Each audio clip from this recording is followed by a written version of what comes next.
So just got finished with a little bit of a workout there. Maybe later on I'll probably do a little bit more. I don't know. Basically just using the YouTube channel here to keep track.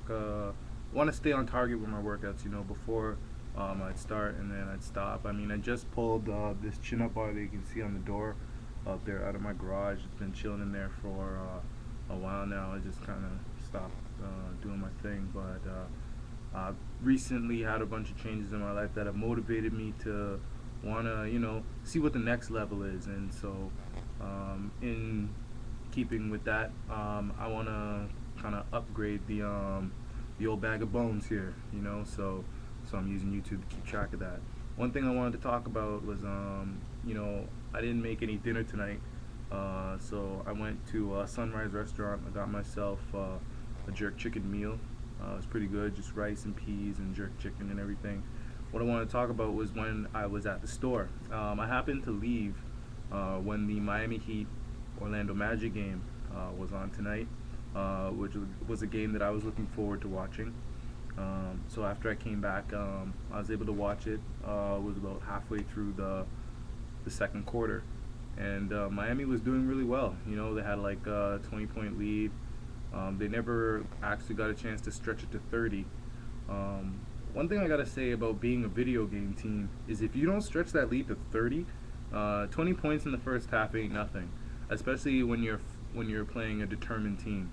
Orlando Magic, they haven't been doing as well as maybe they should have been doing this year, but they're still not pushovers. They're a determined team, so being down 20 points in the first half really ain't nothing.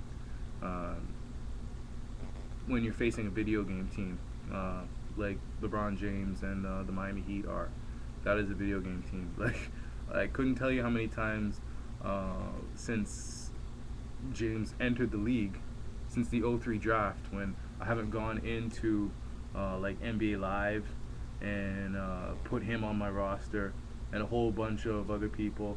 I put him with Pau Gasol. Who else? Antoine Jameson, but it worked out better because Jameson was younger in that game. Just a bunch of different people, but usually I start with LeBron. And I remember one year I had LeBron and Carmelo actually on the first team, and like Carmelo couldn't get off the bench. Like he played with the second team. Anyways, I'm talking in fantasy land. I'm not talking about real shit, but real shit. What happened tonight? What I wanted to talk about was that when I went to Sunrise to go get my meal, they had the game on there, and it was still in the first quarter. And the first quarter ended while I was there waiting for my food. And I believe the ticker came up. James hit like the last shot at the end of the quarter, and I think he had like 13 points in the first quarter. And he was really going off. And one thing I gotta say about the Miami Heat, like the guy asked me, because he's seen how intently I was watching the game, but I just watched the game. Like right now, you see me keep looking this way. I got the score on. I'm watching highlights. You know what I mean? Anytime I'm on YouTube, I'm probably watching TV at the same time too. So, like he asked me, he's like, "Are the Miami Heat your team?" And I'm like, first thing that came to my mind was like, "Nah, I'm more of a Boston fan still. I'm more of a Celtic fan." And here are the highlights for Orlando Miami right now. I just here's the thing about the Miami Heat. Like, the one thing I wanted to say to this guy when he asked me like if the Miami Heat were my team, I had to say no, was because Miami always collapses in the second half, and I don't know why they do that. Well, I could tell you why, because the thing about having three superstars on your team is that the thing about is when you have one superstar and then a bunch of complementary players around that superstar, like they know their role, like, and they can fulfill that role. But when you have three superstars on your team, the rest of your guys are scrubs.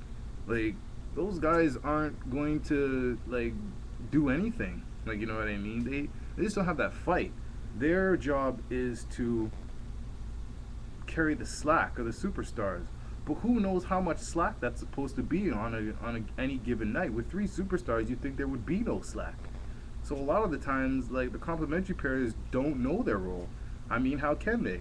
There's three superstars there. They should be able to do all the work. You know what I mean? It wouldn't make sense. Like, how many lineup combinations can you get on the Miami Heat where you just play one of those superstars at each time? Like, how many times do you see Bosch on the floor with James and Wade resting? I mean, what would that team look like? What would the Miami Heat look like if they did that? It's when LeBron James is on the floor and Dwayne Wade and Chris Bosh are sitting. It's just like James is back in Cleveland, and we all saw what James did when he was in Cleveland. That was like 50 plus wins, 60 plus wins. Like he carried the team on his back. Like, you know what I mean? You leave Bosh in there by himself, and look what happened in Toronto. Like, I think maybe they cracked. I don't think they cracked 50 wins ever. Pretty sure they cracked 40 wins one year, and then they won the Atlantic Division.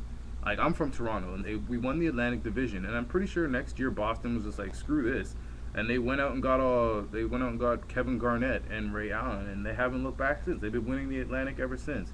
And you leave Dwayne Wade out there without James and Bosh sitting on the bench, and you've seen what Wade can do with the Miami Heat. Like, they're not cracking 50 wins. Like, you know what I mean? Like, LeBron is the engine that powers that team. In the first quarter, like, you could see that he was totally putting that team on his back and carrying them. And again, it comes down to the fact that Wade and Bosh are still superstars, are considered superstars. And with LeBron, like the way a superstar operates is they need a lot of touches, they need a lot of shots, they got to get a lot of shots up to score a lot of points. Like, you know what I mean? It was one thing. I remember Marv came up to James, and he's just like, at halftime, he's just like, hey, both you and Dwayne have 20 points in the first half. Like, isn't that something? And LeBron was just like, we're just executing, and it's not easy. And I totally understand what he's saying and everything. But my whole thing was like, where's Bosh in all this? Like, honestly, you need to force feed Bosh the ball. Like, really and truly, if Bosh does not get it going, if Bosh isn't your leading scorer and Dwayne Wade and LeBron James aren't just backing him up, then the Heat aren't going anywhere. Like, I remember the last play of the game in the fourth quarter after Orlando came all the way back. Like, it was almost like you were just sitting back and waiting for it to happen, and it did. Like, and again, like, I didn't say this to the guy when I was at the Sunrise restaurant. I didn't say to him that the reason I don't like the Heat and I take the Celtics over the Heat is because the Heat always collapse in the second half. I didn't say that to him, but I was thinking it. You know what I mean? If I had to have a reason to explain why, I would have said that to him, but I didn't say it because I didn't want to jinx them. But then they went out and blew it in the second half anyway. And, like, I didn't even really watch the game after that because I saw the last minute of the game, and, like, I had the palpitations and everything. I was just like, what are they gonna do? What's gonna happen? Like, and yeah, they just kind of faltered, But yeah, like, they need to force feed the ball to Bosh, like, and it's obvious that they just don't have the spacing, they don't have the shooters. Like, the thing about Bosh in Toronto is that, like, when Bosh was in Toronto, you gotta understand that Toronto was on, like, a streak of, like, 400 and something games where they made a 3-point shot every game. You could see the 3-point disparity. Like, when I was watching the telecast, the one discrepancy that was huge to me was a 3-point shooting discrepancy between Miami and Orlando. Orlando was blowing Miami out. And that's what it comes down to, confidence. Like, you know what I mean? And a video game team. Because if you are a video game team and your strength is 3-point shooting and the other team isn't shooting 3-pointers, then unless the other team is defending that 3-point shot, like, defending that shot very, very well, like, you have a shot to come back. And they kept saying, the telecast kept saying, they got a shot to come back. Reggie Miller was just like, hey, they cut this thing down to like 12 or 11, you got a good shot. And the reason they have a good shot is that even though they're still down, you've got to wonder what Miami is thinking, where, hey, we had a 24-point lead, but, we can stretch it to 30, and they just keep coming back. Like, they're defending inside the 3-point line, which is, like, they're packing the paint. They've got one of the best shot blockers in the game right now in Dwight Howard. in there. They got Brandon Bass, they got Hedo Turkoglu, and they got Ryan Anderson. Like, think about if Orlando puts Turkoglu, Brandon Bass, or Ryan Anderson, and Dwight Howard out there. That's a front court with three guys 6'10" or taller. Like, you pack those guys into the paint and protect the rim, and it's going to be hard to score unless you're hitting the most inefficient shot in the game, which is the long two, or you're actually hitting three-point shots, which they were not. They were not hitting any three-point shots. Like, I think the discrepancy was like Orlando was like 9 of 18, and then Miami was like 4 of 6, something like that. And it's just like, that's a huge discrepancy. That's a swing of 15 points right there. Yes, Orlando's taking more shots, but they're also hitting more shots, and they're also known for hitting those shots. Nobody on Miami is known for being a three-point shooter. Yeah, James may get hot. Yeah, Wade might have one of those games where he gets hot, and I don't know what the hell Chris Bosh is doing shooting threes, but Eddie House can't seem to hit anything. Mike Miller seemed to be doing pretty well. I don't know why they didn't continue feeding him the rock behind the three-point line.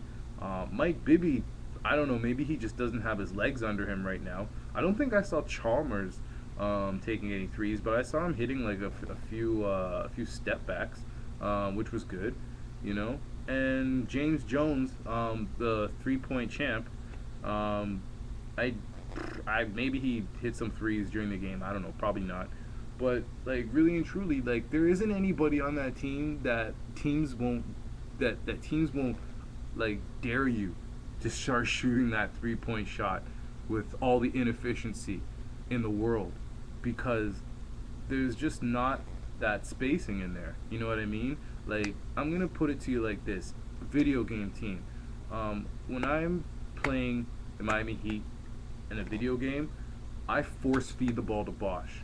I'm trying to make Bosh score as many points as possible, because I know Dwayne Wade and LeBron James are gonna get theirs.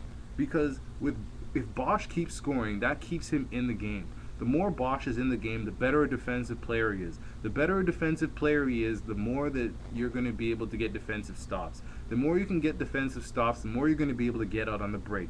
The more you can get out on the break, the more Dwayne Wade and LeBron James are going to score. That's the only way you win when you're the Miami Heat. Like, getting into the half court and letting LeBron James create for himself, you better hope he drops 50.